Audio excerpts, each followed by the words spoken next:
I got an email yesterday with the subject, "The future of jazz has arrived." Of course, I was intrigued. I opened it.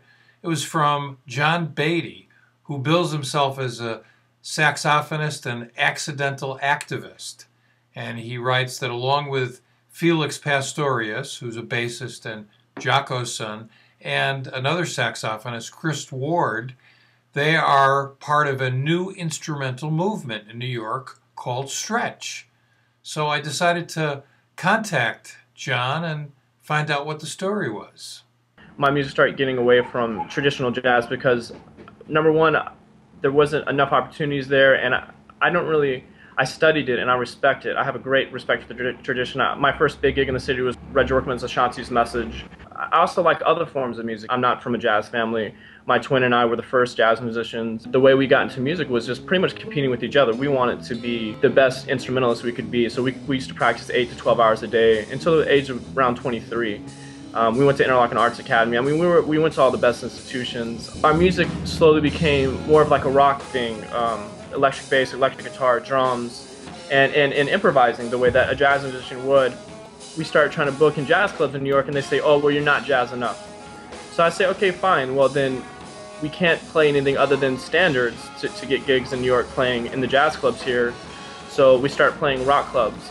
The only problem playing rock clubs is that they don't know how to market us. So if I contact a record label, say Capitol, I contacted Capitol Records, and I said, here's my product. They listened to us and they said, "Man, you guys are great, but we don't know how to promote you." I mean, the jazz scene, not only do they have nothing to offer anymore in New York City for young musicians, in my opinion, there is no market for us. There is no way to break us into a large audience. So then I started looking around my contemporaries, Felix Pastorius, Chris Ward, the two guys that initially started this movement with me. None of our music is standards. Everybody in the jazz community that I've met, from Dave Lehman, Joe Lovano, all the way down, they say, well, you don't get into jazz to make money. My generation refuses to accept that. We practice. We're great musicians.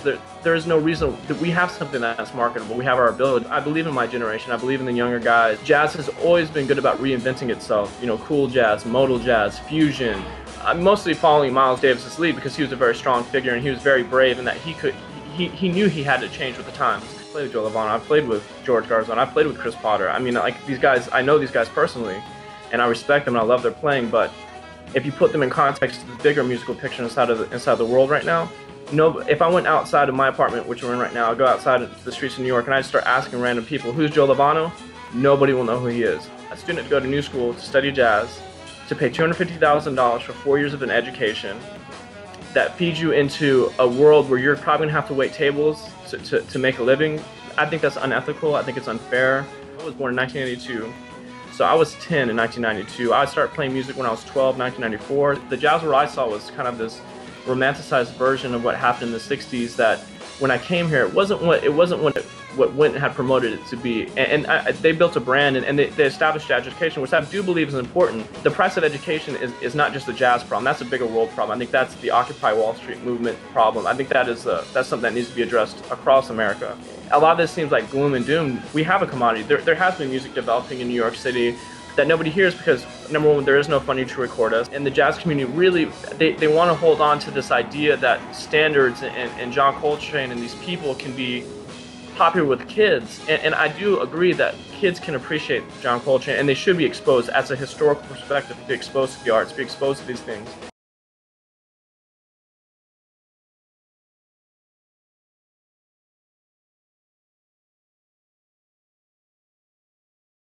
The point of the petition is to build community, and the one thing I've always heard from musicians is, well, I hope somebody comes along and fixes it. Hoping is not going to do anything. I'm offering a solution by rebranding. Felix and Chris and I, we were out playing and we're talking about it, and somebody comes up to us and they're talking to us about how we can stretch music, and we're sitting here going like, yeah, we stretch these rock and these other forms of music, because at this point we don't feel the need to play standards. The point of the petition is to rebrand. If the jazz community doesn't want to acknowledge us, then we're going to call ourselves Stretch. We don't need to use the jazz moniker. If I go out into the world and I say I'm a jazz musician, 10 out of 10 people, the first thought's going to be Kenny G. The second thought might be Wynton Marsalis. I mean, it's too broad of a term to describe what we actually do. And what we're doing is as a form of music that, like I said, has been developing over, I would say, the last 10 or so years as the economy declined, as talent's being pushed out to the world without enough work for everybody.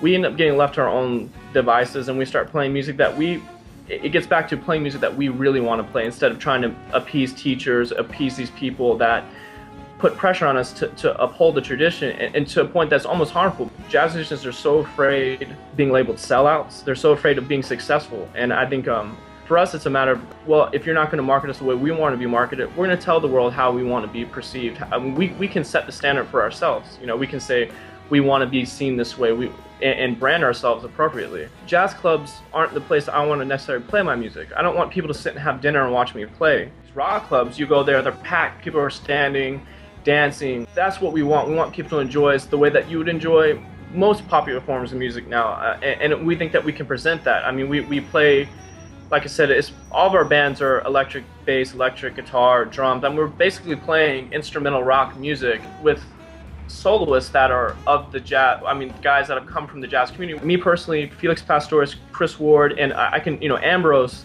trumpeter Ambrose, Christian Scott, Curtis, the Curtis brothers, Luquez and Sakai Curtis. I mean, these are great young musicians. They can play whatever they want to play, and I'm offering to them and saying, hey guys, let's rebrand. Let's think about the audience for a second. We don't have to I don't need to play a 20-minute solo to show people that I'm a great saxophone player.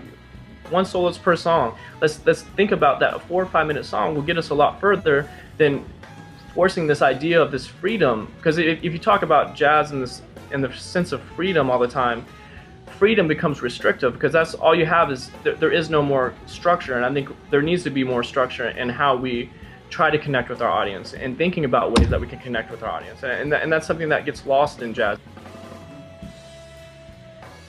You know, it's a term that we've always used within a slang within our community to describe our ability to solo and take music to places no other musicians have the capability in the world.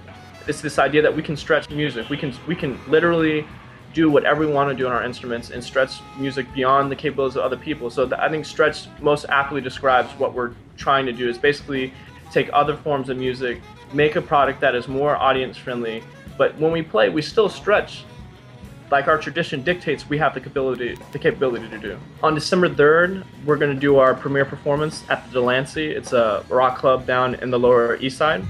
To gain awareness for the stretch movement, I am going to set the Guinness World Record for longest note in one breath at the New School on November 28th. I'll address questions, I'll speak about the movement. So if somebody wants to come and talk to me, meet me, and I'll have some of the other guys from the stretch movement there with me as well to speak about it.